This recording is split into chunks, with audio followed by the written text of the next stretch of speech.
فاتحہ۔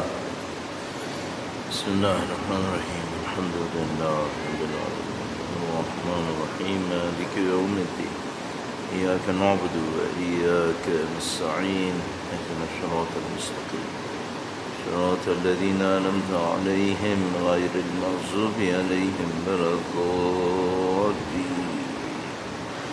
درود بھیجے گا محمد و آل محمد، صلی علی محمد عاجل رجل۔ اعوذ باللہ من الشیطان الرجیم، بسم اللہ الرحمن الرحیم، الحمد للہ رب العالمین،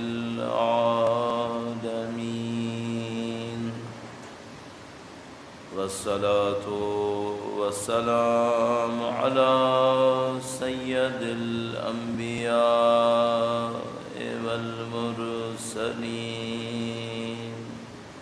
حبیب الہ العالمین ابی القاسم محمد، اللہم صل علی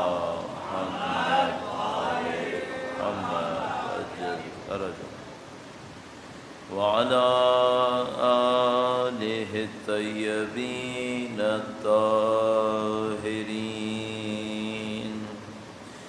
سیما بقیت اللہ فی الأراضین۔ قال اللہ تعالی فی کتابہ الکریم، بسم اللہ الرحمن الرحیم، ام حسبت ان اصحاب الکہف والرقیم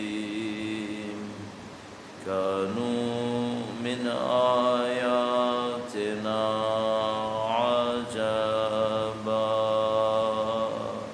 درود بھیجے گا محمد و آل محمد، صلی علی محمد آل محمد عجل فرجہ۔ خدا متعال کا انتہائی لطف و کرم ہے، خدا متعال کا انتہائی احسان ہے، اس نے بے پناہ نعمتوں سے نوازا ہے۔ کچھ نعمتوں کو ہم جانتے ہیں، بہت ساری نعمتوں کو ہم نہیں جانتے۔ خدا کا لاکھ لاکھ شکر ہے، اس نے پتہ نہیں کتنی بلاؤں کو ہم سے دور کیا۔ کچھ کو ہم جانتے ہیں کہ مشکل تھی، خدا نے دور کی۔ بہت ساری مشکلات ہیں جن کو ہم نہیں جانتے، خدا تعالیٰ اپنے لطف و کرم سے دور فرما دیتا ہے۔ خدا تعالیٰ کا لاکھ لاکھ شکر ہے کہ اس نے ہمیں امامت کی نعمت نصیب کی ہے۔ وہ عظیم الشان واسطہ جو خدا تعالیٰ نے اپنے اور مخلوقات کے درمیان قرار دیا ہے، جو خدا کے پیغام کے امین ہیں، خدا کے بندوں کے لیے امن کا سبب ہے۔ اللہ کی دی ہوئی ان تمام نعمتوں کا شکر بجا لانے کے لیے، خاص کر نعمت امامت کا شکر بجا لانے کے لیے، جس کے نتیجے میں شاید خدا متعال قبول فرمائے اور ان کے ظہور مبارک میں تعجیل فرمائے، درود بھیجے گا محمد و آل محمد، صلی علی محمد آل محمد عجل فرجہ۔ خدا متعال نے پورا نظام جو خلق فرمایا ہے، ہمیں دنیا میں بھیجا ہے، دنیا سے پہلے کہاں تھے، دنیا کے بعد کہیں جائیں گے، اس پورے نظام کے اندر ایک سمجھ لو ایک مقابلہ چل رہا ہے۔ ایک وہ مقابلہ ہے جو خدا چاہتا ہے کہ بندے اس میں جائیں، ایک وہ مقابلہ ہے جس میں شیطان چاہتا ہے کہ بندے اس میں جائیں۔ ان دونوں میں شرکت کرنے والے اپنے انعام یا اپنے نتیجے کو حاصل کریں گے۔ انسان کبھی بھی اپنے عمل سے جدا نہیں ہو پائے گا۔ دیکھو ہم سب کو معلوم ہے کہ یہ دنیا ختم ہوگی، اس کے بعد ایک اور دنیا بسے گی۔ ہم مسلمان کا عقیدہ کیا ہے؟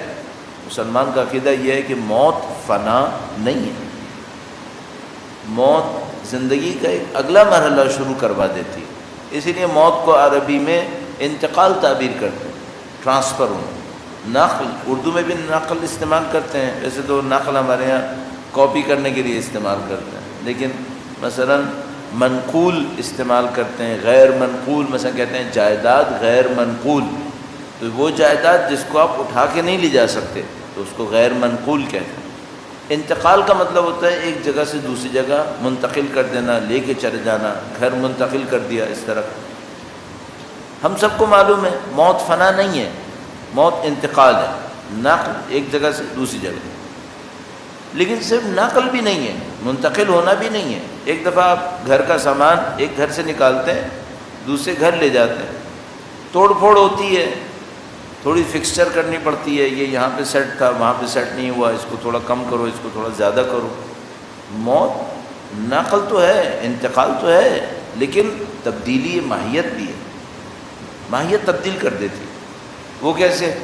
ابھی جو انسان ظاہر میں بدن ہے اور باطن میں روح ہے، جیسے ہی موت آئے گی اب یہ ظاہر ختم ہو جائے گا، ظاہر ختم ہو جائے گا، باطن اس کا سامنے آئے گا، نہایت یہ کہ ایک اور بدن مل جائے گا، یہ بدن ختم ہو جائے گا، یا بولو یہ بدن یہیں رہ جائے گا۔ بعض لوگوں کا اتنا برکت کا معیار آگے ہے کہ ان کا یہ بدن بھی ختم نہیں ہوگا، وہ یہیں قبروں کے اندر رہیں گے، وہ بدن ہزار ہزار سال کے بعد بھی صحیح نکلیں۔ یہ جو شیخ صدوق کی قبر ہے شہر رے کے اندر، یہ تقریباً 1200 سال میرے خیال میں یا 1100 سال تقریباً ایسی کوئی مدت، یعنی لگ بھگ 1000 سال سمجھ لو، لگ بھگ 1000 سال کے بعد شہر رے میں جو جہاں حضرت شاہ عبد العظیم کا مقبرہ ہے، تو وہاں ان کی قبر لگ بھگ 1000 سال کے بعد وہ دوبارہ کھودی گئی۔ اب میں بولتے بولتے ذہن سے نکل جاتا ہے وہ شیخ صدوق تھے یا کوئی اور تھے، اب میں کوئی سنے بعد میں کہے کہ بھئی آپ نے غلط کہہ دیا تھا، تو کوئی شیعہ فقیہ یہ لے لو جو غیبت کبریٰ کے زمانے کے تھے، 1000 سال کے بعد تقریباً ان کی قبر ڈیمیج ہو گئی تھی، اس کو کھولنا پڑ گیا تھا۔ 1000 سال کے بعد جو لاشا نکلا ہے، جو ان کی قبر سے نکلا، اس کے ناخن پر جو خضاب لگا ہوا تھا اس کا رنگ باقی تھا، جسم تو تھا ہی صحیح۔ اللہ اکبر! بھائی جو خضاب کا رنگ ہوتا ہے عام دنوں میں کتنے دن چلتا ہے؟ خضاب کا رنگ، کوئی بھائی بالوں میں خضاب لگائے، ہفتہ چل جائے گا، 15 دن چل جائے گا، کتنا چل جائے گا؟ داڑھی کالی کو سفید کو کالی کرو، خضاب کرو، کچھ کرو، کتنے دن چلے گا؟ ہفتہ 10 دن چلے گا۔ اگر شیخ زندہ وہ زندہ رہتے تو ان کا خضاب بھی 15 دن میں ختم ہو جاتا، لیکن مرنے کے بعد خدا نے یہ کیا کہ جسم بھی رکھوں گا اور جسم کا خضاب بھی باقی رکھوں گا۔ یہ خدا کا کام ہے۔ وہ کوئی نبی گزر رہے تھے کہیں سے، تو انہوں نے ایک آبادی کو برباد دیکھا، لٹی ہوئی، ختم ہوئی بھی۔ اللہ سے کہا ہے خدایا تو اس آبادی کو زندہ کرے گا دوبارہ؟ تو ان کے ساتھ ایک جانور تھا، ان کے ساتھ کچھ کھانا تھا، وہیں پہ موت آ گئی، موت آ گئی، موت آئی، پڑے رہے 100 سال گزر گئے۔ 100 سال کے بعد خدا تعالیٰ نے جگایا، زندہ کیا۔ پوچھا کتنا سوئے؟ کہا 1 دن، کہا 100 سال۔ 100 سال؟ کہا ہاں۔ اب وہ دیکھو جانور اپنا، وہ جو جانور تھا وہ ختم ہو چکا تھا، 100 سال بہت ہو گیا۔ کہا ہم دیکھو اس کے اوپر ہڈیاں چڑھائیں گے، گوشت چڑھائیں گے، اس کو دوبارہ زندہ کریں گے۔ زندہ کیا، اس کے بعد خدا نے کہا وہ کھانا دیکھو وہ 100 سال میں سڑا نہیں ہے۔ یہ اللہ کی مرضی ہے، جس کو چاہے رکھے، جس کو چاہے ختم کرے۔ کہا دیکھو کھانا کتنے دن چلتا ہے بھائی، کتنے گھنٹے چلے گا؟ 1 گھنٹہ، 5 گھنٹہ، 10 گھنٹہ، کھانا ختم ہو جائے گا۔ ہم ایک دفعہ حج کے لیے گئے تو جناب علی سخت گرمی کا موسم تھا، میرے خیال میں 1991 کی بات ہے۔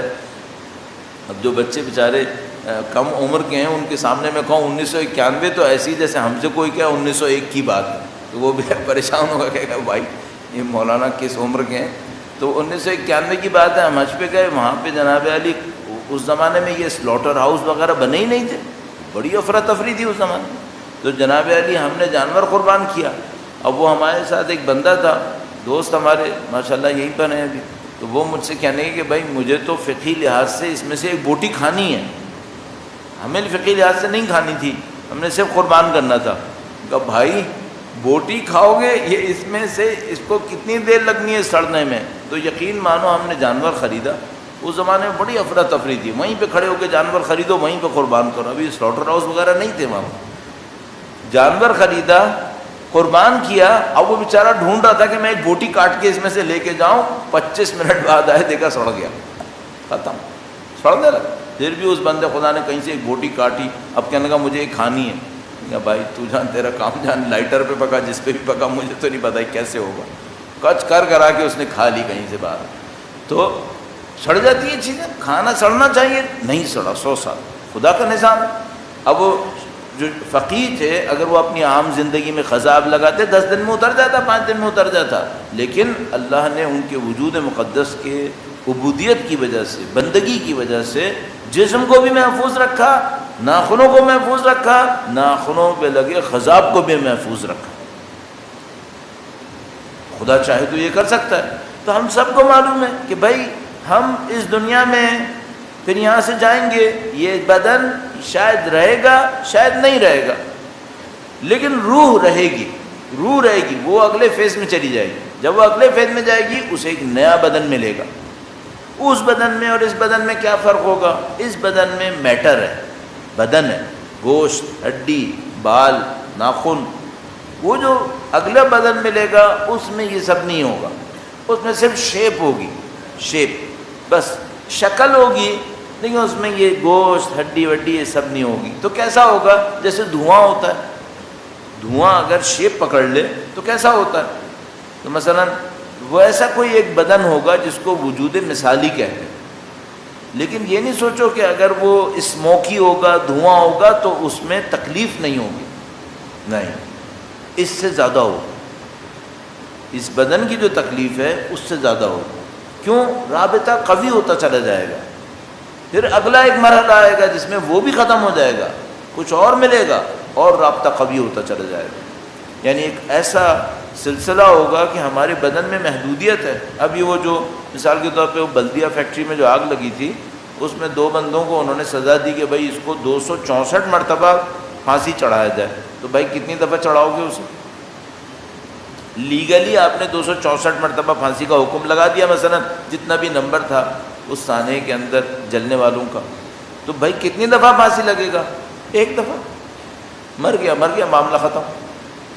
آگے جو بدن ملیں گے ان میں یہ کہانی ختم ہو جائے گی، ان میں 1 دفعہ نہیں ہوگا۔ پھر یہاں تک کہ جب وہ جہنم والی بات اور جنت والی بات آئے گی، تو جہنم میں تو خدا تعالیٰ فرماتا ہے ہر روز مریں گے لیکن مریں گے نہیں، ہر روز مریں گے لیکن مریں گے نہیں۔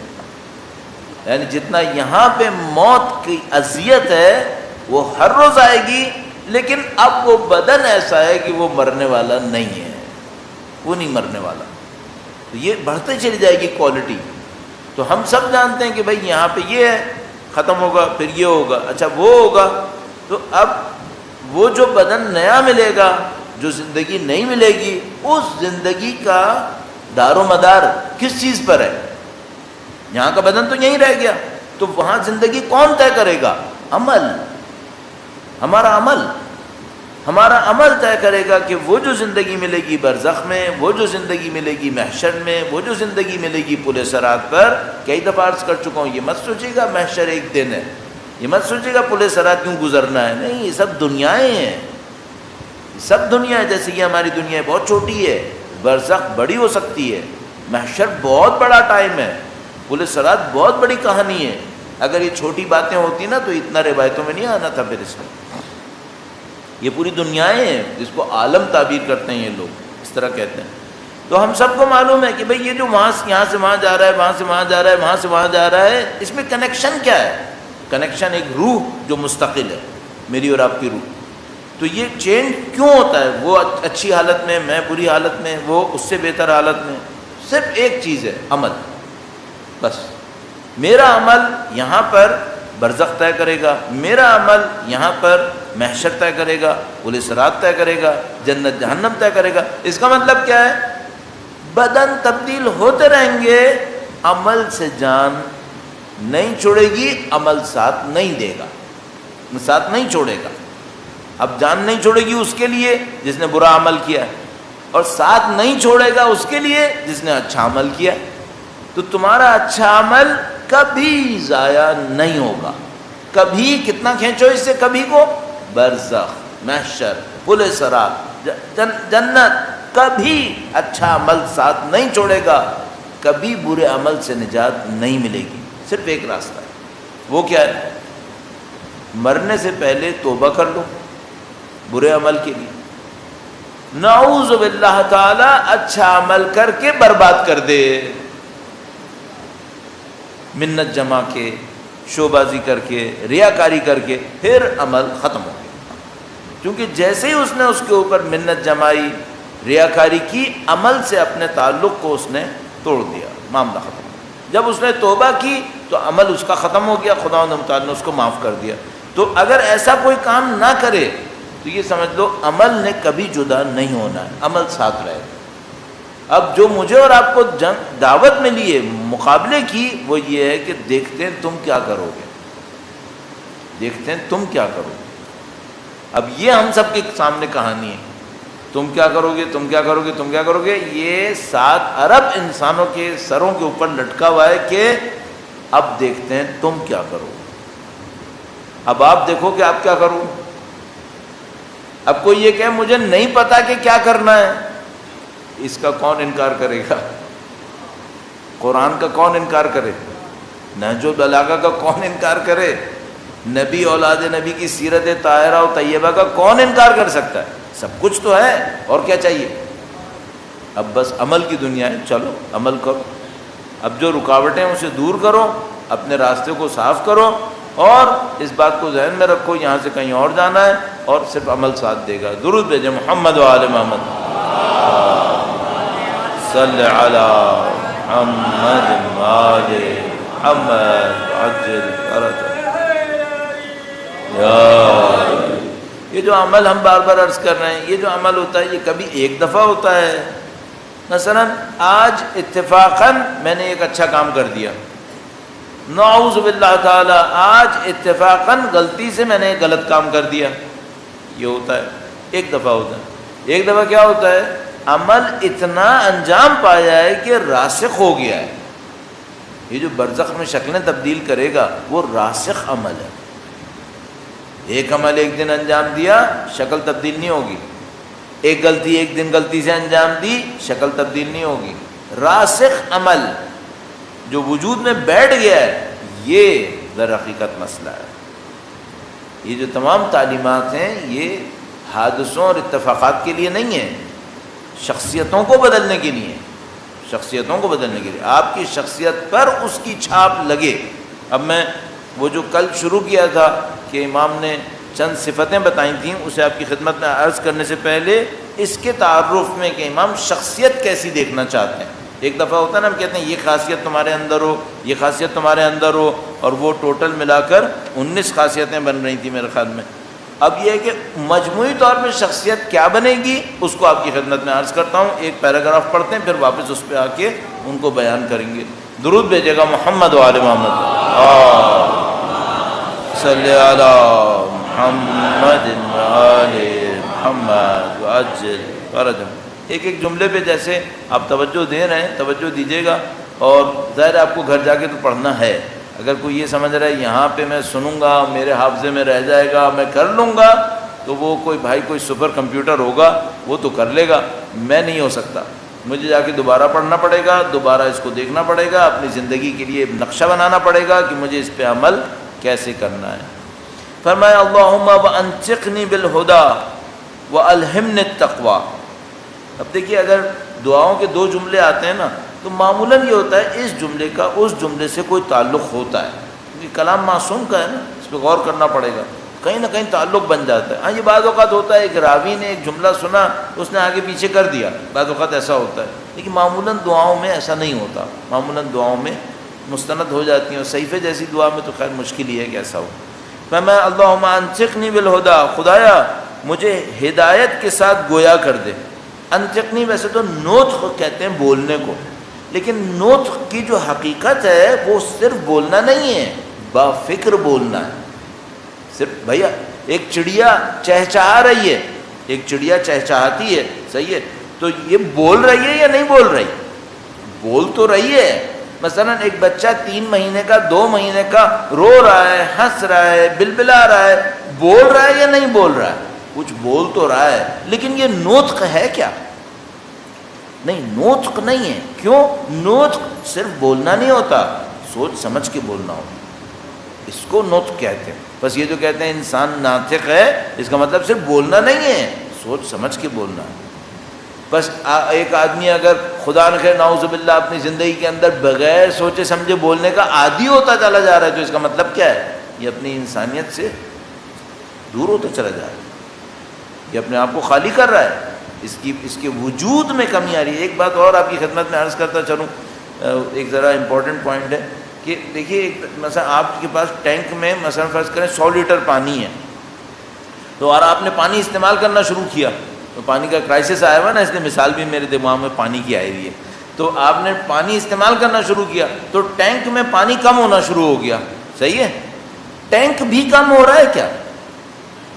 نہیں، ٹینک ختم نہیں ہو رہا، ٹینک اپنی جگہ پر ہے، ٹینک کی کیپیسٹی میں جو لیکوڈ تھا وہ لیکوڈ کم ہو رہا ہے، ٹینک ختم نہیں ہو رہا۔ ہم جب غلط کام کرتے ہیں نا تو ہم ٹینک ختم کرتے ہیں اپنا، اور جب اچھا کام کرتے ہیں تو ہمارا ٹینک بڑھ رہا ہوتا ہے۔ آپ کہیں گے یہ کہاں سے نکال لیا؟ ان شکرتم لازیدنکم، اگر تم شکر بجا لاؤ گے تو میں تمہارے میں اندر اضافہ کروں گا۔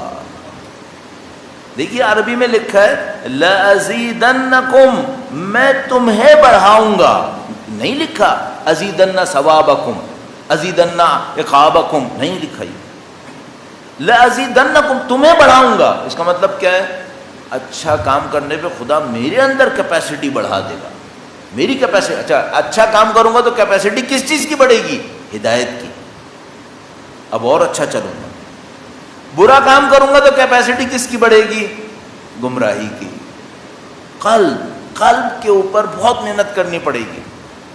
میں ایسے ہی کہہ رہا ہوں، ویسے تو میں سلو لرنر ہوں، سلو سیکھتا ہوں، سالوں لگے مجھے اس بات کو سمجھنے میں قلب کیا ہے۔ ابھی بھی مجھے نہیں پتا مجھے سمجھ میں آیا، صحیح سمجھ میں آیا، غلط سمجھ میں آیا ہے، لیکن ابھی بھی جو مجھے سمجھ میں آ رہا ہے وہ یہ کہ بھائی کافی مدت لگے گی اس بات کو سمجھنے میں قلب کیا ہے۔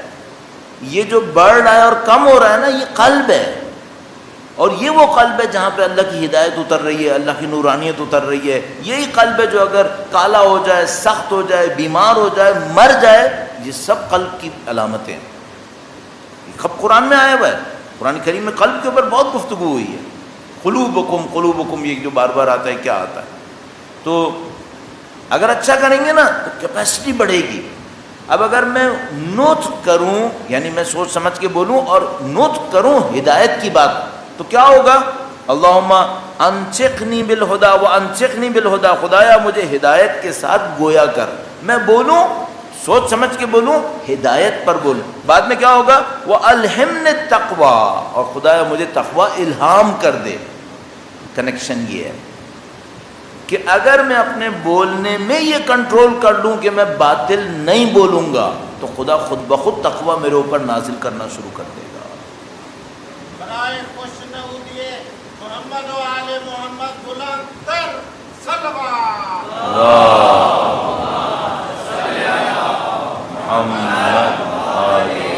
محمد وعجل فرج۔ اگر اے خدایا مجھے ہدایت کے ساتھ گویا کر، بولوں سوچ سمجھ کے بولوں اور ہدایت کی بات بولوں، بے تکی باتیں نہیں کروں، زندگی ضائع نہ کروں، یہ نہ کروں وہ نہ کروں۔ وَأَلْهِمْنِ التَّقْوَىٰ، اور مجھے تقوی الہام کر دے، کنیکشن۔ وَوَفِّقْنِي لِلَّتِي هِيَ أَزْكَىٰ، اور مجھے پاکیزہ سے پاکیزہ تر عمل کی توفیق نصیب فرما۔ دیکھیے کنیکشن کہاں سے جڑا ہے اور کہاں سے شروع ہوا تھا؟ بولنے سے. اس لیے خداوند متعال فرماتا ہے وَقُولُوا لِلنَّاسِ حُسْنًا، اچھی باتیں کہو لوگوں سے. حسن، اچھی باتیں کرو، بے تکی باتیں نہیں کرو، اپنی زندگی ضائع نہیں کرو، الٹی سی بکواسیات نہیں کرو، فحش مت بولو، جھوٹ مت بولو، دو لوگوں کے درمیان نفرتیں مت پھیلاؤ، اچھا بولو، اچھا بولو. جتنا اچھا بولو گے فَلْيَقُولُوا قَوْلًا سَدِيدًا يُصْلِحْ لَكُمْ أَعْمَالُكُمْ، تم قول سدید بولو، خدا تمہارے اعمال کو صالح کر دے گا. کنیکشن، اچھا بولو. بہت قیمتی بات ہے یہ جو امام نے بتائی ہے، اور وہ قیمتی بات اس قرآن کی قیمتی آیت سے ریفلیکٹ ہو رہی ہے. اچھا بولو. اس کو ہی اگر میں اور آپ پکڑنے نہ دیکھیں، میں اور آپ یہاں پہ اتنے لوگ بیٹھے ہیں، اتنی دفعہ میں آپ کی خدمت میں عرض کر چکا ہوں، باتوں میں فحش مت لاؤ، گالیاں مت لاؤ. فوج سے کریکٹر ختم ہو جاتا ہے انسان کا. اب وہ کہتا ہے مجھے تو پتہ ہی نہیں میں نے کیا بولا. بھائی تم کو نہیں پتا، خدا کے فرشتے تھوڑی غافل ہو گئے ہیں. تمہیں زبان پہ کنٹرول نہیں ہے، انہیں تو کانوں پہ کنٹرول ہے. ان کا تو ریکارڈ خراب نہیں ہو رہا ہے. تم نہیں سوچ رہے، تم نہیں کہہ رہے، تم کہہ رہے ہو کہ میں نے ایسے ہی کہہ دیا. نہیں، کوئی بات ایسی نہیں ہوتی. جھوٹ زبان سے نکالو گے، جو کچھ بھی کرو گے، جو بھی کام کر رہے ہو، سب عمل ہے. یہ بالآخر بولنا عمل ہے، سوچنا عمل ہے. بولنا تو دور کی بات، سوچنا عمل ہے. تو اس کا اثر کیوں نہیں ہوگا؟ فَلْيَقُولُوا قَوْلًا سَدِيدًا، قول سدید بولو. فرمایا کہ وَفِّقْنِي لِلَّتِي هِيَ أَزْكَىٰ وَاسْتَعْمِلْنِي بِمَا هُوَ أَرْضَىٰ، اور مجھے ایسے کاموں میں مشغول کر دے جو تیرے لیے رضایت کا سبب. یہ سب کنیکشن جڑ رہا ہے کہاں پر؟ اس نطق بالخدا کے اوپر. سچ اچھا بولو. قدیم زمانے میں بزرگ اس طرح کہتے تھے، مثلا کوئی بچہ الٹی سیدھی بات کرتا تھا نا، تو کہتے تھے دیکھو بیٹا غلط باتیں نہیں کرو، دن میں ایک وقت آتا ہے جب خدا سن لیتا ہے. صحیح؟ یہ اصل میں ایک روایت ہے، اس کا محاورتی ترجمہ ہے. روایت کیا ہے؟ فرمایا کہ شب و روز کے اندر کچھ اوقات ایسے ہوتے ہیں جب خدا کی نسیم چل رہی ہوتی، نسیم خدا چل رہی ہوتی، اور اس نفحات کو تم ضائع نہ کرو، اس کو پکڑنے کی کوشش کرو. زندگی میں کبھی آپ نے دیکھا ہوگا، اب ایسے ہی چونکہ گرمی کا وقت ہے نا، تو گرمی کے وقت میں کبھی ایسا ہوتا ہے کہ آپ کہیں بیٹھے میں، سخت گرمی چل رہی ہے، اچانک کہیں سے ایک ٹھنڈی ہوا آتی ہے، کیسا ایک دم سے احساس ہوتا ہے کچھ ہو گیا. تو بعض اوقات سختی گمراہی کی زندگی میں ایک جیسے لہر سی اٹھتی ہے معنویت کی، یہ منسوب ہوتی ہے، احتمال قوی منسوب ہوتی ہے، اللہ کرے انشاءاللہ وقت کے امام کی دعاؤں سے. درود بھیجیں محمد و آل محمد، صلی علی محمد آل محمد وعجل فرج.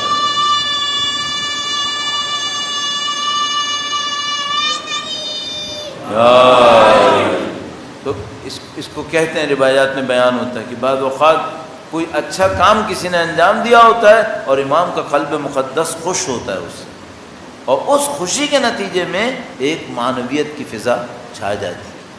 بعض اوقات ایسا ہو جاتا ہے. اللہ ہمیں سب کو نصیب فرمائے انشاءاللہ تعالی. فرمایا خدایا مجھے اس کی ہدایت دے. وَاسْلُكْ بِي الطَّرِيقَةَ الْمُثْلَىٰ، خدا مجھے بہترین راستے پر چلا. وَاجْعَلْنِي عَلَىٰ مِلَّتِكَ أَمُوتُ وَأَحْيَا، اور ایسا کر کہ تیرے دین و آئین پر مروں اور تیرے دین و آئین پر زندگی گزاروں. یہ جو مسئلہ ہے فَلَا تَمُوتُنَّ إِلَّا وَأَنْتُمْ مُسْلِمُونَ، اللہ کے نبی اپنے بچوں سے کہہ رہے ہیں فَلَا تَمُوتُنَّ إِلَّا وَأَنْتُمْ مُسْلِمُونَ، تم لوگ نہ مرنا سوائے یہ کہ مسلمان. صحیح ہے؟ تو بھائی کیا توقع میں بھی ہے، تھوڑا سا بھی امکان ہے کہ نبی کی اولاد نعوذ باللہ مسلمان بھی نہیں مرے گی؟ نہیں، یہ معاملہ صرف مسلمان مرنے کا نہیں ہے. مسلمون تسلیم ہوئے ہوئے خدا کے سامنے، سرنڈر ہوئے ہوئے خدا کے سامنے. باغی نہ مرنا، سرنڈر ہو کے مرنا. ملک الموت سے لڑ کے نہیں مرنا، ملک الموت سے دوستی کر کے مرنا. ملک الموت تو جان لیں گے، چاہے تم سختی سے دو چاہے تم نرمی سے دو. جو نرمی سے جان دے گا وہ کون ہوگا؟ جو پہلے سے تیار بیٹھا ہوگا ملک الموت کا، جیسے کوئی کسی مہمان کا انتظار کر رہا ہو.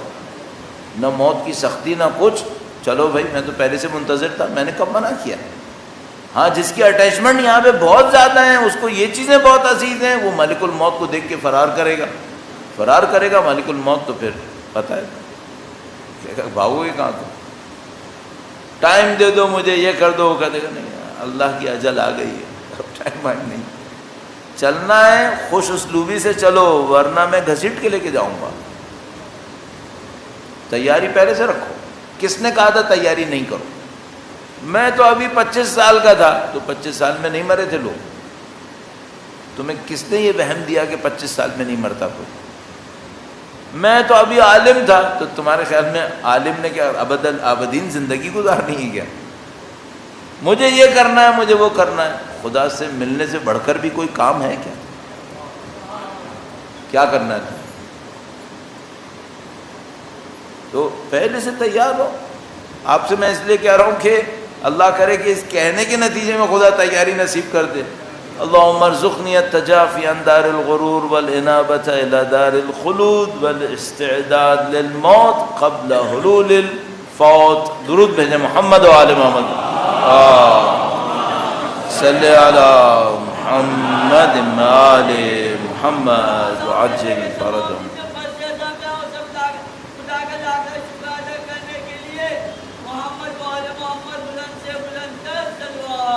اللہم صلی علی محمد وآل محمد وعجل فرج. یہ ہمیں بنانا چاہتے ہیں. میں نے سمری آپ کی خدمت میں عرض کر دی، اور آج اس سلسلے کی یہاں 7ویں مجلس ہے، اور مجھے کوشش یہ کرنی کہ ختم ہو جائے، لیکن مجھے لگ نہیں رہا کہ ابھی بھی یہ پورا ہو پائے گا. جبکہ میں نے کوشش یہ کی تھی کہ بھائی میں وقت ضائع نہ کروں، یہ نہ کروں، وہ نہ کروں، لیکن ابھی بھی کچھ جملے رہ جائیں گے. لیکن بہرحال میں نے کوشش یہ کی کہ جو اصل کرسٹ ہو وہ جہاں تک میں اپنی کم عقلی میں سمجھ پایا اس کو میں کہیں آپ کی خدمت میں عرض کر دوں. لیکن میں 25 دفعہ بھی کہوں تو کم ہے. اس طرح پڑھنے سے عمل تبدیل نہیں ہوتا ہے. خود پڑھنا پڑے گا، خود سوچنا پڑے گا گھر جا کے. یہاں سے سننے سے نہیں ہوگا. ہم لوگ کوئی اتنے کمپیوٹرز نہیں ہیں. تو ہمیں کیا کرنا ہے؟ ادھر تک پہنچنا ہے. ادھر تک پہنچنے کے لیے صفتوں سے شروع ہوگا. صفتیں کیسی شروع ہوں گی؟ امام نے فرمایا پہلی صفت متقین اور صالحین کے لیے بسط العدل، کظم الغیظ، عدل پھیلاؤ، غیظ و غضب پہ کنٹرول کرو، اطفاء النائرہ، لوگوں کے درمیان آگ لگی ہوئی ہے، بغض کی، کینے کی، حسد کی، دشمنی کی، تم اس کو فائر بریگیڈ کی طرح بجھاؤ. لوگوں کے دلوں سے آگ کو کم کرو. یہ جو آگ مثلا قرآن کریم میں فی امد ممددہ، ستونوں کے اندر جیسے آگ لگی ہوئی ہے، آدمی اس کے اندر کھڑا ہوا ہے. صحیح ہے، قرآن کریم نے مثال دی ہے. ہم پرائمری اسکول سے ہم پڑھتے آ رہے ہیں فی امد ممددہ. قرآن کریم نے فرمایا کہ یہ آگ کے ستون ہوں گے، اور ان ستونوں کے بیچ میں جیسے آدمی کھڑا ہے اور آگ میں جل رہا ہوگا. حسد یہی ہے. حسد وہ جہنم کی آگ کے لیے کہیں پہ آئے روایت میں، جہاں تک مجھے یاد آتا ہے روایت میں تھا، فرمایا کہ یہ آگ باہر سے نہیں لگتی، یہ آگ اندر سے لگتی ہے. یہ جو حسد کی آگ ہے یہ باہر سے لگتی ہے یا اندر سے لگتی ہے؟ اندر سے لگتی ہے. باہر آپ اے سی چلاؤ 18 پہ رکھ کے، جس کے اندر آگ لگی ہوئی ہے اس کو کیا ہوگا؟ اس کا مسئلہ کچھ اور ہے، پھنس گیا وہ. حسد ہے اور پتہ نہیں کیا، جیسے کیا کہتے ہیں ایک دوسرے سے رقابت، وہ آگے چلا گیا میں پیچھے کیسے رہ گیا، یہ سب باتیں. یہ آگ کہاں لگتی ہے؟ یہ اندر سے لگتی ہے اور پورے وجود کو لے لیتی ہے، اور پھر انسان اس سے باہر نہیں نکل پاتا. شب و روز اسی آگ میں جل رہا ہوتا ہے، نفرتوں کی آگ. بھائی انسان اس سے بچے اپنے آپ. فرمایا بسط العدل، عدل پھیلائے، کظم الغیظ، غصے پہ کنٹرول کرے، غیظ و غضب پہ، معاشرے میں غیظ و غضب کا علامت نہ بنے. اطفاء النائرہ، ضم اہل الفرقہ، جو لوگ علیحدہ ہو گئے ہیں انہیں نزدیک لائے. جو لوگ علیحدہ ہو گئے ہیں انہیں نزدیک لائے. اب میں جو آپ کی خدمت میں اتنی تفصیل سے عرض کر رہا ہوں اس لیے عرض کر رہا ہوں، خدا نہ کرے نعوذ باللہ تعالیٰ اگر آپ کا میرا کردار خاندان میں لوگوں کو علیحدہ کرنے والے کا ہے تو ذرا سوچ لو یہ کیا ہو رہا ہے. یہ سب کچھ قیامت میں برزخ میں بنے گا. کچھ معذرت کے ساتھ عرض کر رہا ہوں، نہیں کہہ رہا کہ ایگزیکٹلی یہ روایت میں ہے، لیکن مثلا اگر میں 2 انسانوں کو الگ کر رہا ہوں، فرض کرو 2 دوست تھے، اب میں کڑ گیا کہ یہ دونوں کیوں اکٹھے بیٹھے ہیں، جا کے نعوذ باللہ تعالیٰ 2 باتیں ایسی کیں کہ ان کے درمیان جنگ ہو گئی. اب یہ سمجھ لو تمہارا ایک برزخی ہاتھ یہاں سے کھینچے گا اور ایک برزخی ہاتھ وہاں سے کھینچے گا. اسے جھیلنا ہے. کیوں؟ مگر نہیں تھا کہ مومن جسد واحد ہے. تم نے دو مومنوں کو لڑایا ہے نا، ایک جسد کو ٹکڑے ٹکڑے کیا ہے. اب یہ تمہارا جسد ہے جو ٹکڑے ٹکڑے ہوگا. برزخ کہانی ہے. اتنی آسان ہوتی تو اتنا تھوڑی ڈراتے ہمیں. اتنی آسان نہیں ہوگی یہ سب. اور یہ روایتیں دیکھتے ہو، روایتوں میں بہت کچھ ہے. یہ تو اچانک میرے ذہن میں آ گیا تو میں نے عرض کر دیا. روایتوں میں بہت کچھ ہے، لیکن بس وہ ہم لوگوں کی زندگی ایسی ہے، کم توجہ دے رہے ہیں. اللہ بہتر کرے گا انشاءاللہ. خدا روایتوں سے متصل کرے ہمیں. بہت کام ہے، بہت بڑا کام ہے جو نہیں ہو پا رہا، کہ ہم لوگ روایتوں کو پڑھیں اور اس سے سبق لینے کی کوشش کریں. یہ بھی کوشش جو ہم کر رہے ہیں وہ اسی سلسلے میں ہے کہ روایتوں سے تعلق جوڑے ہمارا. فرمایا اطفاء النار ضم اہل الفرقہ. اب اگر کوئی یہ کرے کہ بھائی وہ دو مومن علیحدہ علیحدہ ہو گئے، لڑے بیٹھے ہیں، وہ جا کے انہیں ملاتا ہے، وہ جا کے انہیں ملاتا ہے. اب نہیں معلوم خدا اس کو برزخ میں کیا دینے والا ہے، نہیں معلوم کون سی طاقتیں خدا اس کو دینے والا ہے. کیوں؟ اس نے دو مومنوں کو ملا دیا تھا. اب خدا پتہ نہیں کیا طاقت دینے والا ہے اس کو برزخ کے اندر. دنیا میں بھی دے دیتا ہے. وَإِصْلَاحِ ذَاتِ الْبَيْنِ، اور آپس میں صلح صفائی کرانا. بھائی تم دو لوگوں کو دوست نہیں بنا سکتے تو کم سے کم اتنا کر لو کہ صلح صفائی کرا کے دشمنی ختم کروا دو.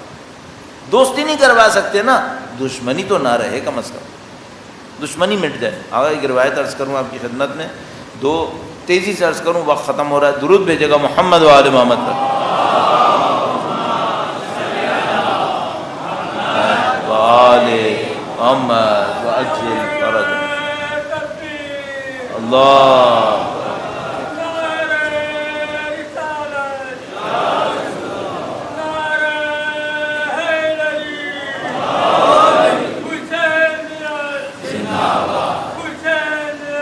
زندہ باد، مردہ آباد، مردہ آباد.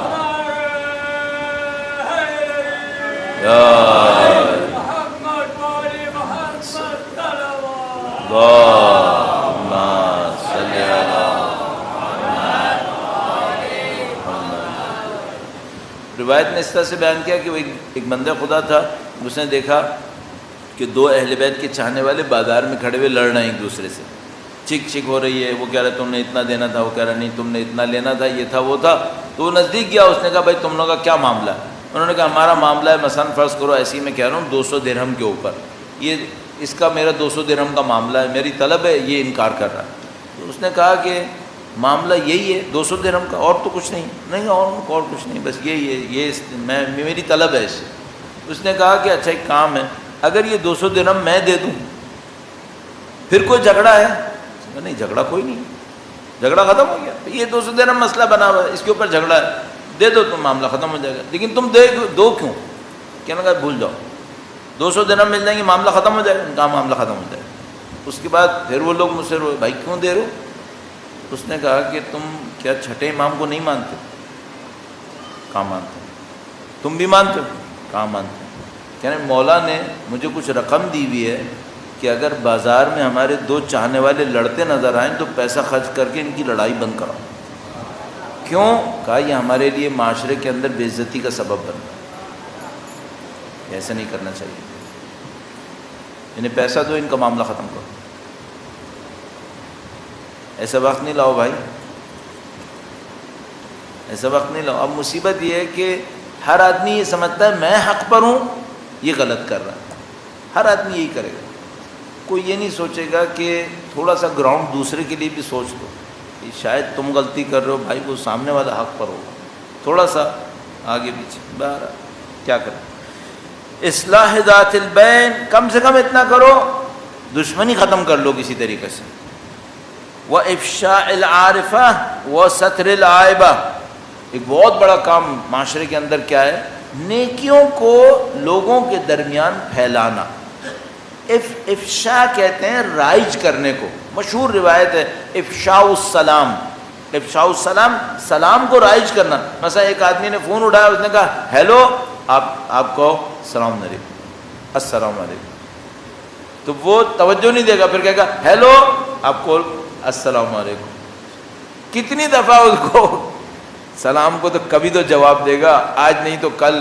تو البتہ بعض اوقات میں ایک زمانے میں ہارش ہو جاتا تھا، ایک زمانے میں ایسا تھا تھوڑا سا سخت ہو جاتا تھا. مثلا اس کو میں سلام کیا، اس نے ہیلو کا، میں نے سلام کیا، اس نے جواب نہیں دیا، پھر دوبارہ شروع ہو گیا بات کرنا. تو میں اس سے کہتا بھائی صاحب میں نے سلام کیا، آپ پہلے جواب دو. تو لیکن پھر بعد میں دیکھا نہیں، اس سے وہ ناراض ہونے لگتے ہیں لوگ، پھر معاملہ خراب ہونے لگتا ہے. تو پھر میں کرتا تھا بات شروع کر دیتا تھا، تھوڑی دیر میں آگے پیچھے ذرا تھوڑا سا معاملہ ٹھنڈا ہو جائے تو اس کو بولتا تھا کہ بندے خدا تھوڑا سا خیال کر لو، آئندہ سے سلام کرے کوئی تو اس کو جواب دے دو، آپ خود سلام کرو، ثواب ملے گا آپ کو.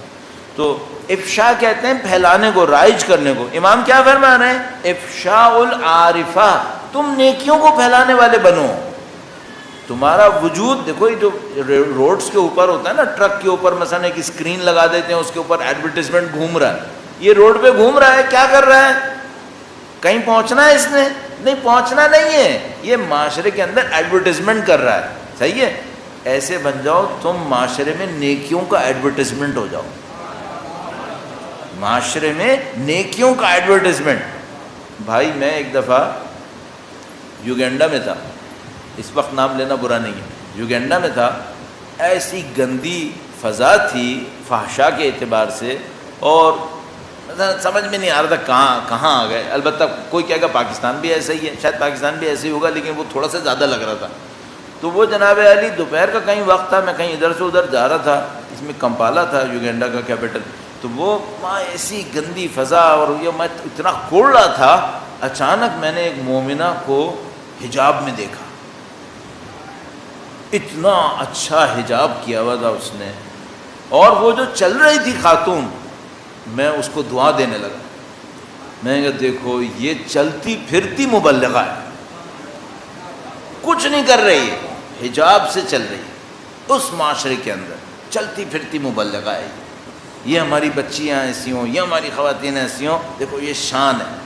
تو بعض اوقات انسان بہت خوش ہوتا ہے، مثلا کبھی نکلتے ہوئے گھر میں خواتین پردے میں ہیں، مرد وہ وقار کے ساتھ چل رہے ہیں، تب ایک سکون کے ساتھ چل رہے ہیں، نہ دھکم پیلی نہ کچھ، ساتھ صاف، بہت اچھا لگتا ہے. یہ کیا ہے؟ یہ تبلیغ ہے، یہ ہے افشاء العارفہ، نیکیوں کو پھیلانا. اور اس کے مقابلے میں اور اس کے ساتھ ہے ستر العائبہ، برائیوں کو چھپانا، برائیوں کو چھپانا. بعض اوقات برائی صرف اس وجہ سے شروع ہوتی ہے کہ لوگ سمجھتے ہیں سب یہی کر رہے ہیں، اس وجہ سے شروع ہو جاتی ہے. مثلا آپ ایک روڈ کے اوپر چل رہے ہو، وہاں کوئی کوڑا نہیں ہے، آپ اپنا ڈسپوزیبل گلاس نہیں پھینکو گے. اب آپ ایک روڈ پہ چل رہے ہو، وہاں پہلے سے 5 گلاس پڑے ہوئے ہیں، آپ نے کہاں پھینکنا؟ وہیں پہ. اگر کوئی بندہ ایسا کرے کہ مثلا پھیلے ہوئے گلاس تھے، گند پڑا ہوا تھا، کچرا پڑا ہوا تھا، ٹانگ سے ہی اس کو سائڈ میں کر لے، تاکہ اگلا والا جو آئے تو اس کو یہ نظر نہ آئے کہ پہلے سے گند پھیلا ہوا ہے. یہ ہو گیا ستر العائبہ، برائی چھپا لو. ایک دفعہ ہوتا ہے کسی نے جرم کیا ہے، قاضی سے سزا دلوانی ہے، عدل انصاف کا معاملہ ہے، وہ کچھ اور ہے. ایک دفعہ کیا ہے، مجھے کسی کی ایک برائی پتہ چل گئی ہے، پھیلاؤں یا چھپاؤں؟ چھپا لو، چھپا لو. کم سے کم اتنا کر لو، ستار خدا نے تمہیں نمائندگی کا موقع دیا ہے ستر کے ذریعے سے. خدا ستار ہے نا، اس نے آپ کو نمائندگی کا موقع دیا ہے کہ میں گناہوں کو چھپا دیتا ہوں، برائیوں کو تم کو موقع دے رہا ہوں، تم بھی چھپاؤ. صحیح. اب نہیں معلوم برزخ میں اس کو کیا ملے گا جو کسی کی برائی چھپا گیا، نہیں معلوم کیا ملنے والا، کیا کچھ ملنے والا اس کو. تو فرمایا افشاء العارفہ وستر العائبہ ولین العریکہ وخفض الجناح. درود بھیجے گا محمد و آل محمد پر.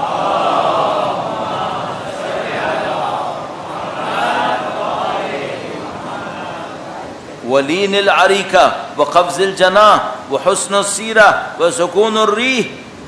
یہ 3-4 امام نے الفاظ استعمال فرمائے. اس کا ترجمہ کیا گیا ہے نرم خوئی، طبیعت میں نرمی، فروتنی یعنی تواضع، حسن سیرت اختیار کرنا، اور رکھ رکھاؤ. یہ جو جملہ ہے رکھ رکھاؤ، یہ تقریباً ترجمہ کیا گیا ہے سکون الریح، اس کے لیے کیا گیا ہے رکھ رکھاؤ، حسن اخلاق اور طیب المخالفہ. ہاں وہ تو صحیح. یہ اس کا ترجمہ سکون الریح کا ترجمہ کیا گیا رکھ رکھاؤ. یہ رکھ رکھاؤ کیا ہوتا ہے؟ یہ کیا ہوتا ہے؟ یہ اس طرح سے ہوتا ہے کہ مثلا آپ بیٹھے میں آپ کو ایک گلاس پانی کا دیا گیا ہے. اب ایک آدمی یہاں بیٹھا ہے، ایک آدمی وہاں بیٹھا ہوا ہے. اچھا نہیں کہ کسی اور کو بھی کہو کہ آپ پی لیں. صحیح. اچھا ممکن ہے کہ اس کو پانی کی ضرورت نہ ہو، ممکن ہے پانی کی ضرورت نہ ہو، پانی کی ضرورت آپ کو. لیکن اگر آپ یہ رکھ رکھاؤ رکھو تو اچھا ہے یا برا ہے؟ اچھا ہے. اچھا. آپ کہیں بیٹھے میں ایک اور آدمی بھی آ کے بیٹھا ہے آپ کے برابر میں، ایک نظر ڈال کے سلام کر دو. یہ رکھ رکھاؤ اچھا ہے یا برا ہے؟ یہ اچھا ہے. یہ رکھ رکھاؤ ہونا چاہیے. امام یہ چاہتے ہیں رکھ رکھاؤ والے بندے بنو، تھوڑا ایک تہذیب، ایک ادب، ایک شان، اس طرح کے بندے بنو. سخت قسم مزاج کے اور دوسروں کے ساتھ بے اعتنائی کرنے والے نہیں، ایسے نہیں بنو، رکھ رکھاؤ والے انسان بنو. صحیح. خوبصورت بات ہے واقعی میں. فرمایا کہ لین العریکہ، نرم طبیعت، خفض الجناح، تواضع انکساری، حسن السیرہ، حسن اخلاق سے پیش آنا اور حسن سیرت کے ساتھ اختیار کرنا، اور سکون الریح یعنی تھوڑا سا رکھ رکھاؤ کی زندگی رکھنا. صحیح. یہ مجھے تقریباً یقین ہے کہ آپ میں سے کوئی یہ نہیں کہے گا کہ یہ باتیں بہت چھوٹی ہیں. آپ کو پتہ ہے باتیں بڑی ہیں. حتیٰ اگر کوئی کہنا یہ باتیں چھوٹی ہیں تو میں اس سے کہوں گا یہ چھوٹی لگ بھی رہی ہوں نا، اس سے معاشرے بدل جاتے ہیں. زمین آسمان کا فرق پڑ جاتا ہے معاشروں کے اندر. تھوڑا سا یہ رکھ رکھاؤ آ جانا ہمارے اندر. مثلا اس رکھ رکھاؤ کے مقابلے میں کیا ہے؟ اس رکھ رکھاؤ کے مقابلے میں بے اتنائی، پرواہی نہیں. اس کو کہتے ہیں لاؤبالی. لاؤبالی جو اردو میں استعمال ہوتا ہے یہ عربی کا لفظ ہے. لا پورا لال لگا ہوا ہے تو عربی کا ہی ہوتا ہے. لاؤبالی یعنی مجھے پرواہ نہیں ہے، مجھے پرواہ نہیں ہے. بے اتنائی ہے، نہیں پر میں پرواہ کرتا کون کیا ہے. یہ صحیح نہیں ہے. اتنا نہیں لاؤبالی پن چاہیے. بے اتنائی غلط انسان کے سامنے بے اتنائی کرو تاکہ تم اس کی غلطی میں مبتلا نہ ہو، یہ بات صحیح ہے. لیکن اب آپ انسانوں سے ہی بے اتنائی کر لو، صفائی میں بھی معاشرے کے اندر، یہ بات صحیح نہیں ہے. تھوڑا رکھ رکھاؤ رکھنا چاہیے ایک دوسرے کے ساتھ. درود بھیجیں محمد و آل محمد. صلی علی محمد و آل محمد عاجل فرج. اس رکھ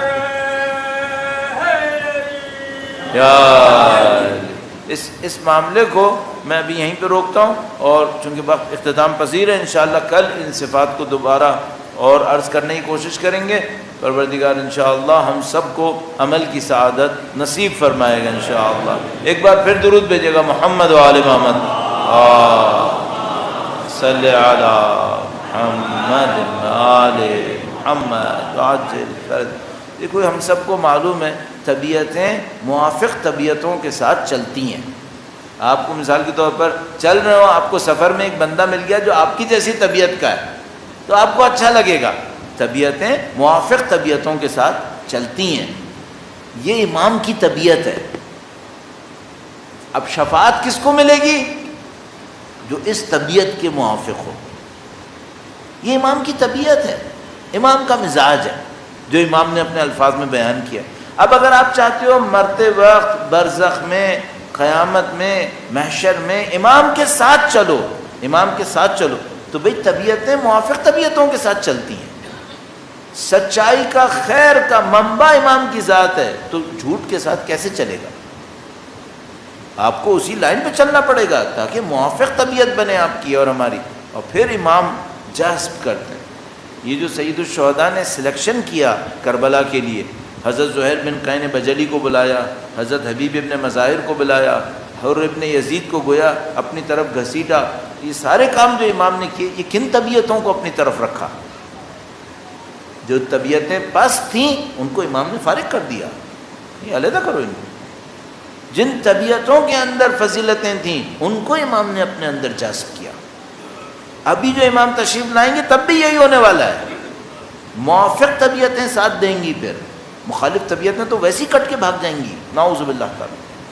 تو ہمیں یہ بنانا ہے اپنے اندر، تاکہ لوگ کہتے ہیں ہم امام کی نصرت کے لیے کیا کریں. یہ کرو بھائی، امام کی نصرت ایسے ہونی ہے. امام کی نصرت صرف چند دعائیں پڑھنے سے نہیں ہونی. دعا پڑھنا اچھا ہے لیکن صرف چند دعائیں پڑھنے سے نہیں ہونی، عمل سے ہونی ہے. یہ عمل ہے، بیان کیا انہوں نے. اور اس کا پھر ثواب ملتا ہے، اس کی پھر جزا ملتی ہے کہ آپ کو جناب علی ان کی ہمراہی نصیب ہو جاتی ہے۔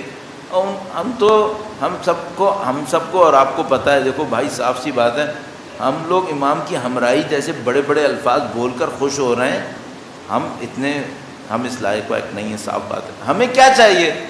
وہ جس کو لوگ کہتے ہیں نا مولا اپنی جوتی اٹھانے کی اجازت دے دیں، ہمیں کہاں ہمراہیاں بھائی، ہمیں کہاں سج رہی ہیں ہمراہی کرنا، وہ بڑے لوگوں کی باتیں ہیں، وہ کریں ہمراہی، وہ کریں جائیں برابر میں، ہم لوگ کہاں ہیں ان چیزوں میں؟ ہمیں امام کیا کریں؟ ہم مولا سے کہیں مولا آپ کی سواری کو کوئی پالنے والا جانور کو بھی اٹھانے والا کوئی بندہ چاہیے ہوگا، کوئی آپ کی جوتی اٹھانے والا چاہیے ہوگا، کوئی آپ کی خدمت کرنے والا چاہیے ہوگا، مولا نظر لطف۔ ایک دن میں کربلا میں تھا، بڑا عجیب سا میں نے منظر دیکھا، بڑا دل خوش ہوا۔ کربلا میں تھا، وہاں پہ صحن میں کچھ کوڑا پھیلا ہوا تھا، تھوڑا سا ہلکا سا تھا، اور وہاں پہ ایک جھاڑو پڑی ہوئی تھی، ایک جھاڑو بھی رکھی ہوئی تھی کوئی وہاں پہ کام کرنے والے کی۔ تو وہاں پہ میں نے دیکھا ایک زائرہ خاتون اپنی بیٹی کے ساتھ وہاں بیٹھی ہوئی تھی زیارت کے لیے۔ تو ماں نے جیسے ہی یہ دیکھا نا کہ جھاڑو پڑی ہے، صحن ہے امام کا، اس نے بیٹی کو کہا بیٹی جا جھاڑو لگا۔ میں کہا یہ اس نے بہت زبردست کام کیا۔ اس نے کہا اپنی بیٹی سے کہ بیٹی موقع ملا ہے امام کا صحن صاف کر دے کسی طرح۔ بڑی بات۔ ہم لوگ بڑے بڑے کاموں کے نہیں ہوں گے، اللہ توفیق دے، بڑے کاموں کے لیے بھی تو بڑے کام کر دیے، ہم کہاں ہیں ان چیزوں میں؟ ہماری سعادت کیا ہوگی؟ ہماری سعادت یہ ہوگی مولا ہمیں ایک دفعہ اپنی طرف دیکھ لے نظر لطف کے ساتھ۔ کیا سعادت ہے اور کیا ہمیں چاہیے؟ ہمیں چاہیے مولا اپنا غم ہمیں دے دو، اپنے غم میں رونا ہمیں دے دیا انہوں نے، الحمدللہ۔ دنیا میں کون کس کے لیے روتا ہے، لیکن الحمدللہ رب العالمین خدا نے ہمیں ایسا بنایا، اگر ہم سے کوئی امام حسین کا نام لیتا ہے دل میں ایک خیال ہوتا ہے۔ ابھی ہمارے بھائی مسلم نے بڑا اچھا کلام پڑھا مرثی سلام میں، کس وقت کو بیان کیا؟ اس وقت کو بیان کیا جب مولا اپنے شہزادے کی خبر لاش کے سامنے کرے۔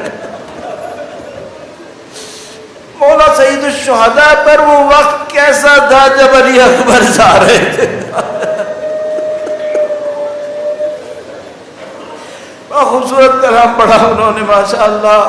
وہ کتنا عجیب وقت تھا، سید الشہداء جب علی اکبر کو الوداع کر رہے تھے، 2 قدم آگے بڑھتے تھے، بیٹے سے کہا کہ علی اکبر، گویا کہا علی اکبر دشمن سے پہنچنے سے پہلے مجھے مڑ مڑ کے دیکھتے رہنا۔ ذرا کوئی امام حسین کے قلب مقدس کے اندر دیکھیے کیا کیفیت رہی ہے جب علی اکبر کو الوداع کیا۔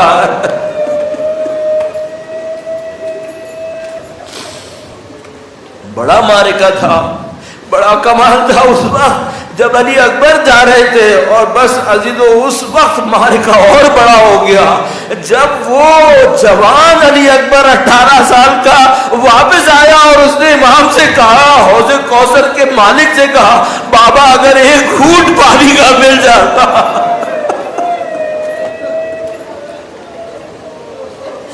بھائی امام کو تو ہر ایک کی پیاس پتہ چل رہی تھی، علی اکبر کی پیاس کا بھی پتہ تھا۔ علی اکبر نے آگے جو گھونٹ پانی مانگا تو امام حسین نے کچھ نہیں کہا، پتہ نہیں کون سا مرحلہ تھا۔ سید الشہداء نے بس اتنا کہا، میرا بیٹا علی اکبر تم جاؤ جنگ کرو، محمد مصطفیٰ تمہیں پانی پلائیں گے، مولا علی مرتضیٰ تمہیں پانی پلائیں گے، سیدہ طاہرہ تمہیں پانی پلائیں گی۔ بس علی اکبر جو مڑے، اب کچھ دیر کے بعد نہیں معلوم بابا کو خدا حافظ کہا یا بابا کو سلام کیا۔ میں تو ایک عجیب طریقے سے بھی کبھی سوچتا ہوں، علی اکبر تو جب گر رہے ہوں گے نا تو وہ یہ سوچتے ہوں گے کہیں میرا بوڑھا باپ دشمنوں کی سمت نہ آئے۔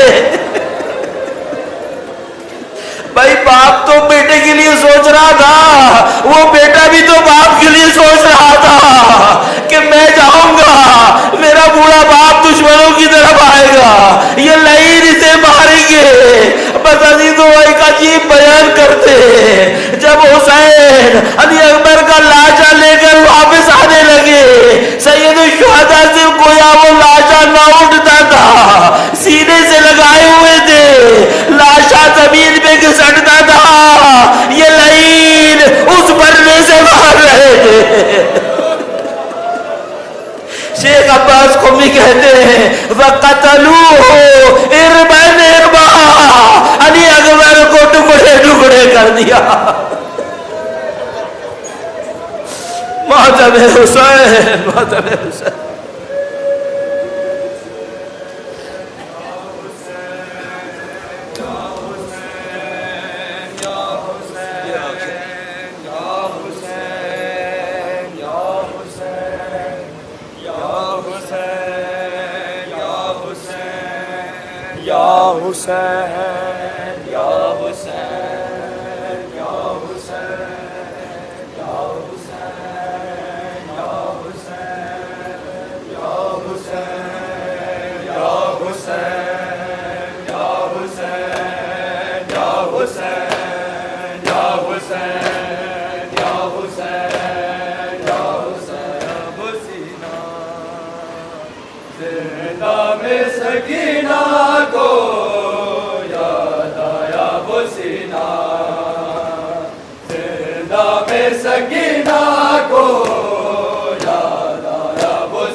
سینہ جیسے سینے پہ سوتے تھے، ہر جیسے سینے پہ سوتے تھے معصوم سکینہ، زندہ میں سکینہ کو یاد آیا وہ سینہ، زندہ میں سکینہ کو یاد آیا وہ سینہ۔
چمکتا تھا خیبر میں مدینے میں، تعویذ کی مانند تھا شبیر کے سینے میں، گم ہو گیا وہ کیسے ہے، گم ہو گیا وہ کیسے، زندہ میں نگینا، زندہ میں سکینہ کو یاد آیا وہ سینہ، زندہ میں سکینہ کو یاد آیا وہ سینہ، پھٹ جائے نہ غیرت سے سجاد جگر تیرا، میرے گھر کی یہ رونق ہے کہتا ہے پلر تیرا، یہ سوچ کے عابد کو ہے، یہ سوچ کے عابد کو کچھ ہونے لگے نا، زندہ میں سکینہ سینہ زندہ میں سکینہ کو یاد آیا وہ سینہ رخ سارے میں نانا کو محشر میں